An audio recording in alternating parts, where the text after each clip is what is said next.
وہ صاحب سب سے پہلے یہ بتائیے گا کہ مختصراً کہ یہ قربانی کا جو فلسفہ ہے یہ بنیادی طور پر ہے کیا؟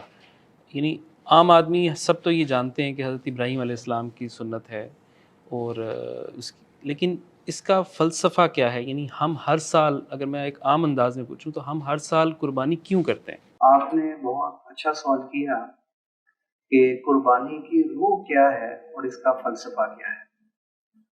قربانی کی روح یہ ہے کہ جانور کو اللہ کے لیے قربان کر دینا، گویا اللہ کی بارگاہ میں نذرانہ پیش کرنا، یہ ہے قربانی، ٹھیک۔ اور اسی طرح یہ قربانی سے جو ہمیں سبق ملتا ہے وہ یہ ملتا ہے کہ ہم نے اپنی عقل کے اوپر فیصلے نہیں کرنے بلکہ اللہ کے حکم کے اوپر فیصلے کرنے ہیں۔ حضور صلی اللہ علیہ وسلم سے سوال کیا گیا، ما هذه الاضاحی یا رسول اللہ صلی اللہ علیہ وسلم، یہ قربانیاں کیا چیز ہے؟ یہ صحابہ نے سوال کیا۔ حضور صلی اللہ علیہ وسلم فرمایا، سنت ابیکم ابراہیم علیہ السلام، تمہارے والد ابراہیم علیہ السلام کی سنت ہے۔ اب ابراہیم علیہ السلام نے کیا فرمایا تھا تو بچہ واقف ہے، ان کو حکم یہ ہوا تھا بچے کے گلے پر چھری چلانے کا کہ بچے کو اللہ کے لیے قربان کر دو، اللہ اکبر، بچے کو اللہ کے لیے قربان کر دو۔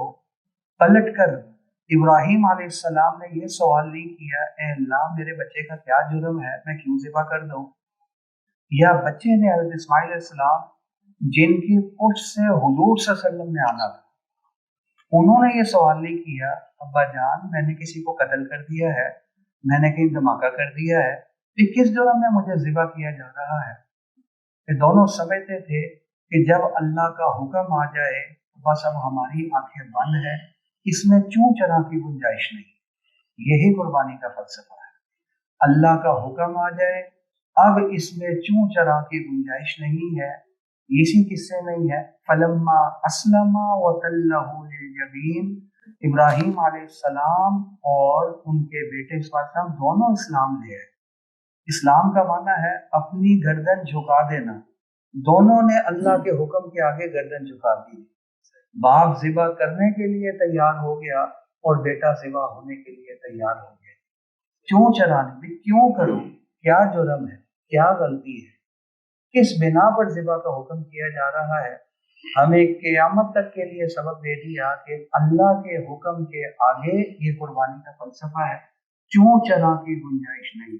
جو اللہ حکم دے، ہماری چھوٹی سی کھوپڑی میں اس کی حکمت فلسفہ آئے یا نہ آئے، آنکھیں بند کر کے اس پر عمل کرنا، یہی فلسفہ ہے۔